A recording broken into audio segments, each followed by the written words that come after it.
my first trip to Holland was 1991. Danger did their second record at Visselord. So we put on so much weight because we were having every morning was broodjes and we were butter on everything. And no more tours in Holland. No more stroopwafels. Yeah. Now I have family here. My wife, her father is from Amsterdam. Really? Rudy Otto. Yeah. And so Shul Otto is my cousin. He'll be here tonight. So. Oh wow! And Grandma still lives here. She's like 96 or something. So your wife is Dutch? Yeah, she's part Dutch, part Italian. Yeah. Oh wow. Yeah. So you speak Dutch and Italian? I don't. My mother-in-law speaks fluent Dutch. She was over here she was just out of school and came over just backpacking through Europe and met Rudy, and next thing you know, she's speaking very good Dutch. Sorry. Okay, no problem. So how's the album doing sales-wise? It's very. Let me start with as far as critical acclaim and exposure and great reviews. I've never had this kind of positive support. The backside of that is we're in a climate where not many records are selling. It's done pretty well. It's just its sales are down for everybody. So I didn't make the record. It wasn't about money. You know what I mean? It wasn't about, gosh, I really think this will be a commercial success. I had to do it. It's just because the Beatles have been my first and foremost passion in my life. I still love it to this day. I still have friends who will just talk about stuff, and it's amazing that how it's just captured everybody's heart in so many ways. And so to make the record in that, I'll never forget the first day that I was sitting in the upstairs of my home as a studio. That's where I practice a lot.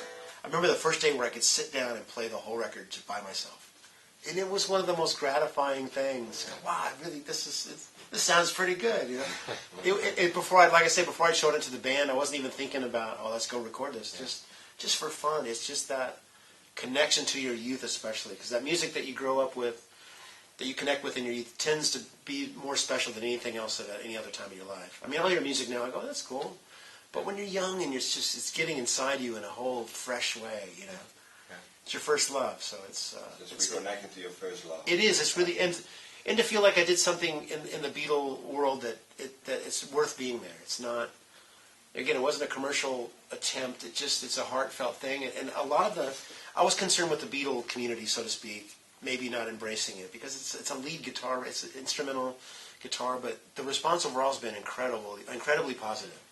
So that made me feel like, if these guys that are hardcore, and they've lived with us their whole life, but the people that really, I think, really relate to the record are the ones that know the record very well, because they're the ones that hear the detail and what I've attempted to do. I think they appreciate the fact that it was made with dignity and with passion. Yeah. Maybe they would even be more positive than maybe some of the Andy Timmons fans. Well, yeah. In fact, I had a lot of Andy Timmons fans that were right on my website. Or I get emails, they'll say, well, I'm not really a Beatles fan, but I like your record. How can you not be a Beatles fan? But the favorite and one of the most gratifying things that happened, and I just started, it was one of those records where I just felt like, I just want to give it to my friends. So I started sending it out to anybody, guitar players that I know. But I'm friends with Steve Lukather. And he's one of my biggest influences. And we've met over the years. He's always been very kind, But I sent him the CD, or a link to it, I should say. And he'd email me every couple of months saying, oh, no, I'm going to listen to it. I know it's going to be great. I'll check it out. I promise. And he emails me from Osaka one day. He had a day off, so he decided he's going to listen to my record. I got 6 emails within the span of 10 minutes. And he was freaking out and just saying the nicest things. I mean, it's moments like that where you go, okay, this guy grew up with that record too. And he knows it so well. And he's a guitar player. So he kind of figured out, wow, this is, quite an undertaking. So when somebody like that, when it relates to them in that way, that's what better could you expect? And that's except for Paula Ringgold. So you never know. It would be nice. It would be really nice, man. Well, to finish off on the album, we could talk for hours on the album. I know, any day, Many of our readers are also interested in, especially in gear stuff. Sure. Can you do a quick tour around the gear that you're currently using? Yeah. Well, currently it's like I say, it's the first day of a tour, so. When I come to Europe, I don't have the luxury of bringing all my amps from home. But I usually try to use Mesa Boogie stuff because I love the Lone Star. I've been using that for many years. But the rental company today, they went to pick up the gear, and originally they had a Lone Star set aside for me, but apparently somebody else rented it and didn't return it on time. so tonight I'm playing through the Royal Atlantic, which is a brand new head that they have. And I think it's going to be a good night. It feels great. I'm missing certain things about the Lone Star, but it's like, well, hello, baby, what have you got? You know, and it feels good. So we'll see. And the pedal board's a little different too. I'm using a Carl Martin OctaSwitch to change channels on the amp and to switch pedals in and out. And I've got a few new pedals on the pedal board. I've got my Carl Martin compressor, which I still love a lot.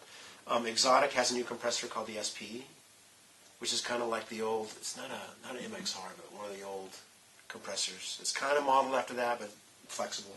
So I'm using those two for different clean sounds. Then I've got a Kiwi modded Boss Blues driver. I've got my Exotic AT BB preamp. Oh, and then an RC booster also. So that's like a mild push on my lead channel. And instead of now, for years I toured with two Electro Harmonics Memory Man Echoes, and they're still my favorite analog Echo. If I can't have tape, I love those. But they're very volatile. They were always breaking down. And I kept hearing about the Strymon Timeline, which is a highly programmable digital delay, but it certainly does a good job of emulating tape echoes and even the Memory Man, right? Which allows you to have the repeats, but the repeats have some modulation. So got the Timeline and took my two Memory Man. I spent a couple hours just going back and forth. And I'd say within 92.7% sounds like what I can get on those old analog units. But programmability, reliability, and I could use an expression pedal to change any of the parameters. And so usually all I want to change is echo volume, less, more volume, So that's the way I've got it set up tonight. When I'm on the expression pedal, it's just raising or lowering the volume. But then also you got tap tempo. So I'm using one patch all night, and it's it's like dotted eighth quarter rhythm, and I can hit the tap tempo, and I'm close. So that's pretty much it. I've got one of the new Bradshaw Dunlop wahs that I'm trying out. It sounds pretty good. Yeah. And I have a fuzz from G&I, a Brazilian company that I use some of their pedals. Does a nice Octavia for the Hendrixy thing. I think that's it. So a lot of stuff to make a lot of noise. A lot of noise. Hey, you have to be careful with that. You do. I've gotten into trouble many times. But so far this OctaSwitch has been working great. Can you tell us about your hearing problems? Because yes, that should be a warning to us. Yeah, this is a good thing to talk about. And I'll never forget, somewhere in the early to mid-'80s, MTV was just coming on. And I remember seeing an interview with Pete Townsend, right? Says, well, I've got something called tinnitus, and I want to warn people, young people especially, with their Walkman, be careful, don't listen to things too loud, because you can. Tinnitus is it's a condition that happens that it's ringing in the ears. Everybody at least has experienced that after a concert or playing, where their ears ring, afterwards. But usually the next day it calms down. But after playing for as many years, I'm 49 now, and been playing since late grade school professionally. I never wore earplugs. I was warned many times, you really should protect your ears, but I didn't like it. It felt like I was cutting all the top end off, and I couldn't hear my tone and pick. So I never really heeded people's advice. But after years of standing on small stages with drummers, cymbals, snares, and your amp is loud in the studio. I mean, how many times have you been tracking, right? You go in to listen, you come back, and it's playing, and you hear it over your headphones, and it's across the room, right? And then when I tour with Olivia Newton-John, we use in-ear monitors, which I'm really not a big fan of, but to keep things quiet on stage for her, my amp is off stage, in-ear monitors. You tend to turn it up because you're not hearing your amp, you're not feeling it. So I overcompensate with volume. A couple years ago, I've always had a mild level ringing. You just learn how to tune it out. A couple years ago, something significant happened. There wasn't a specific event, but my ringing got really loud to the point of it was making me a little crazy. And then something coupled with that called hyperacusis, where that's a sensitivity to loud sounds. And so it got to the point where I couldn't bear to listen to music. It was such a bad situation. So whatever year that was, 2 years ago, was easily the worst year of my life, because the way it manifested itself in, well, if I'm not happy playing music, who's Andy Timmons? That's all I've ever done, and that's all, that really gave me that kind of joy. Of course, I've got my family and everything, but to me, that's my purpose. I'm here to make music. I'm here to play guitar. And when I didn't enjoy it or I couldn't do it, just plain couldn't do it, the gigs that I was doing, I had to seal my ears completely off with wax. It was so painful. And so I went to lots of hearing specialists, and, they just basically say, oh, nothing you can do. Wear some earplugs. But I found a great hearing specialist in Dallas named Ann Howell, and she put me through some hearing therapy. There's something called rehabituation, where you can train your brain not to pay attention to the ringing, and it helps lessen the hyperacusis. It basically looks like a hearing aid that I wore for about 8 months, and it was a white noise generator. And what it did was that you have this little piece behind your ear, then a little tube fits into your ear, right, like somebody's hearing aid. But they spectrum analyze where you've lost your top end, and they recreate that frequency in a very low shh. And so you're trying to match the volume of your ringing with this shh, right? And you just put it in and forget about it. Wear it 8 to 10 hours a day. And over the course of that, 6, 7, 8 months, it helped retrain my brain not to focus with it. And within that time, too, the hyperacusis really lessened. And there were some other things going on in my life, stress-wise, substance-wise, that I think were exacerbating what was going on. So I'll say that much without getting too personal about it. But in the course of getting healthier and doing the rehabilitation, things are amazing right now. If I think about it right now, the ringing, it's pretty loud. But luckily, I haven't lost that much hearing. I definitely, if I'm in a noisy restaurant, I'll have a real hard time carrying on a conversation. I know Paul Gilbert has talked a lot about it too. And by the time he figured it out, I think he'd lost a lot of hearing. So, but I will say that there was a couple people that when I found I had the problem, I reached out to. One was a hearing specialist that wrote not a fan letter, but reached out to me on my website 10 years ago. Hey, I'm a hearing specialist, and I'm from your hometown, Evansville, Indiana. His name's Dr. Michael J. Robb. Hope you're wearing earplugs. If I can ever help you, let me know. And we wrote back and forth a couple times, like you might do with somebody writing through your fan club. But I thought, oh, that guy, right? And I found it somehow, miraculously found the email, reached out to him. It turns out he's one of the country's leading experts on tinnitus. And he helped me. I can't tell you how much he helped me. He was on the phone with me every day, because I was depressed. I was in really bad shape. And I reached out to Paul Gilbert, and I wrote him a letter. And I said, here's what's going on. And he helped me so much too, because he says, welcome to my world, and here's what helped me, And so is that why he's wearing the headphones? Absolutely, it's because he has to really keep the volume very low.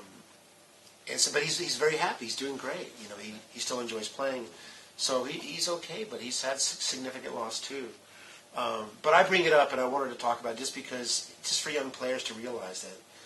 We're not invincible, and with age, you lose hearing with age no matter what. That's a natural part of aging. But of course, when we're musicians and we're listening loud, because let's face it, it's awesome loud. Yeah. We like to feel it. It's a visceral thing when it's moving you internally and orally. So, but we definitely have to be careful. Just beware that too much is bad for you. And earplugs are very helpful. Yeah. And I've gotten very used to it, because when you're faced with what I was faced with, it's very sobering. It's very okay. I need to get my act together here. Well, that sounds like a good warning. Yeah, I hope so. Because, but then I think back to my youth, and I heard Pete Townsend. Obviously, he was in the Who. He played very loud night after night. So, but I think he's tortured a little bit. I think almost any guitar player of that age. You talk about Eric Johnson and Clapton and Beck, and they all talk about it, but not that much. Yeah. And I wish they would all talk about it a little bit more. Yeah. So, what are your plans after this tour? Let's see. It'll be Christmas. We get home. But there's some tour plans for next year. I still work occasionally with Olivia Newton-John, and we're coming to Europe for the first time. We're going to play in the UK. We have 7 or 8 dates in March. She hasn't been there in 35 years, so I think it's going to be pretty well attended. It should be kind of fun. And there's some dates in January in the States. I when I was 12 years me too, old. and I still do. No, I'm I very, think we're all about the same age. Right? yeah, no, I'm very fortunate because I mean, when I first started touring with her, people were kind of surprised, why you? Oh. But I love the music, and once you get to know her, you love her. She's just a wonderful person, very sincere, very deep in many ways, but just a great person, man. And so, we get on great, and we've got a great band that we formed around her, and so it's fun. You actually sing there. What's that? You're singing there. A little bit, not much. A little bit. Sometimes, yeah. There's something on YouTube where I sing a song with her. But no, I let the great singers do their thing. We have some really good singers in the band, so stick to the guitar. So do you have any new album plans? Yeah, I do. Like I said, we have those other 14 songs that, at the same time we did the Sgt. Pepper record. So but those songs are like, okay, guitar tracks, okay, let's redo those. So it's going to be a while. But, yeah, we'll do some of those songs tonight, too. Thanks a lot. Oh, no, thank you, Ron. Thanks a lot.